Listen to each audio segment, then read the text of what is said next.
একদিকে তোলাবাজি, কাটমানি সমস্তর বিরুদ্ধে অ্যাকশন রাজ্যের। এবার অবৈধ টোল, সেই অবৈধ টোলগুলো বন্ধ করার এর আগেই নির্দেশ দেওয়া হয়েছিল। আজকে আনুষ্ঠানিকভাবে নির্দেশ মুখ্য সচিবের। আর ইতিমধ্যেই যে টোলগুলো থেকে টাকা ওঠাতো যারা, টাকা তুলতো যারা, তারা উধাও। সরাসরি কথা বলবো প্রতিনিধি সোমরাজের সঙ্গে। সোমরাজ, ইতিমধ্যেই প্রচুর টোল এরকম ফাঁকা হয়ে গেছে। এবার কি ব্যবস্থা করা, পদক্ষেপ কিভাবে নেওয়ার পরিকল্পনা?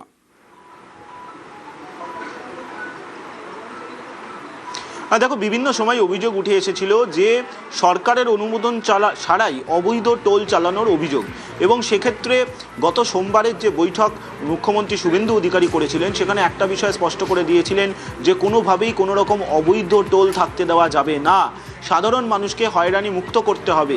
তারপরেই রাজ্যের মুখ্য সচিব মনোজ কুমার আগরওয়াল একটি নির্দেশিকা জারি করে দিলেন, এবং সেই নির্দেশিকাতে জানিয়ে দেওয়া হয়েছে যে কোনোভাবেই অবৈধ টোল রাখা যাবে না এবং ড্রপ গেটগুলো বন্ধ করতে হবে।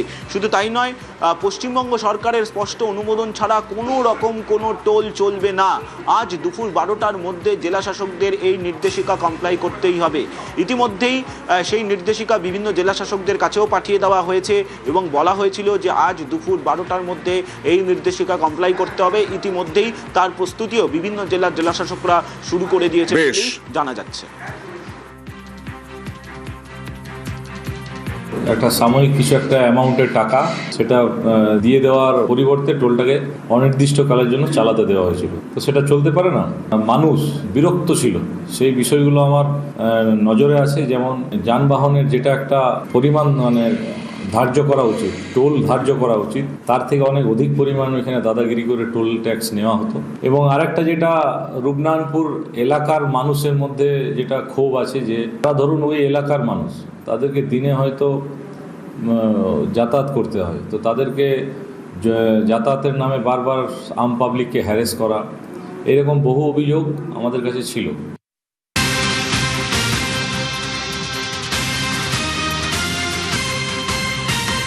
আগেই ফাঁকা ইলামবাজারে বন্ধ হয়ে গেল টোল প্লাজা। বীরভূম থেকে দুর্গাপুর যাওয়ার রাস্তায় টোল দীর্ঘদিন ধরেই চলছিল, অবৈধভাবে টাকা নেওয়া, আর পরিবর্তনের পরেই বন্ধ হয়ে যায় এই টোল প্লাজা। কথা বলবো প্রতিনিধি ইন্দ্রজিতের সঙ্গে। ইন্দ্রজিৎ, কতদিন ধরে কত টাকা তুলতো, কারা তুলতো এখান থেকে অবৈধ টোল? একদম অনেক, যেটা বলে রাখবো, বীরভূম থেকে যেতে গেলে যে ইলামবাজার, তো ইলামবাজারে অজয় নদের ওপরে ঢুকতে গেলেই কিন্তু একটি টোল প্লাজা চোখে পড়তে হবে। টোল প্লাজা বিভিন্ন রকমের রেট, যেমন ছোট গাড়ি সর্বনিম্ন রেট ছিল 20 টাকা এবং সর্বোচ্চ রেট ছিল 350 টাকা, যেগুলো বড় গাড়ি অথবা লরির ক্ষেত্রে।